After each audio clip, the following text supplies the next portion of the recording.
یہ عباد الرحمن ہیں، ان میں خوبیاں ہیں، ان کا مقام بڑا بلند ہے، اللہ اکبر، لیکن ان کی راتیں رب کے حضور سجدے میں گزرتی ہیں اور قیام میں گزرتی ہیں، اللہ اکبر۔ آپ نے بات فرمائی سبحان اللہ، کسی عالم میں تکبر، اللہ اکبر، تو تکبر تقوی اور خبط عظمت انہیں نہیں ہوتا۔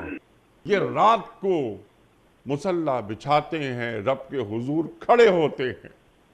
بے شک بے شک بے شک۔ ارشاد۔ انیق صاحب، پچھلی بات جو ہم کر رہے تھے جی اس میں نبی اکرم صلی اللہ علیہ وسلم کا ایک ارشاد ہمارے لیے رہنما ہے۔ ٹھیک۔ آپ صلی اللہ علیہ وسلم نے ارشاد فرمایا کہ جب تم روزے کی حالت میں ہو اور کوئی تمہیں خدا نخواستہ تم سے بد کلامی کرے اور تمہارے ساتھ بیہودہ گفتگو پر اتر آئے اور الجھ جائے تم سے روزے کی حالت میں، تو فَلْيَقُلْ إِنِّي صَائِمٌ، اسے کہہ دیجئے کہ بھائی تیری مہربانی ہے، میں روزے سے ہوں، میں روزے سے ہوں، لہذا جو کچھ تم میرے ساتھ کرنا چاہ رہے ہو یا کر رہے ہو میں اس کا جواب نہیں دے سکتا۔ بلکہ صاحبان ایمان کی دو جگہ اللہ نے قرآن کریم میں انیق صاحب یہ خوبی بیان فرمائی کہ وَيَدْرَؤُونَ بِالْحَسَنَةِ السَّيِّئَةِ، وہ بدسلوکی کا جواب حسن سلوک سے دیتے ہیں۔ سبحان اللہ۔ وَلَمَنْ صَبَرَ وَغَفَرَ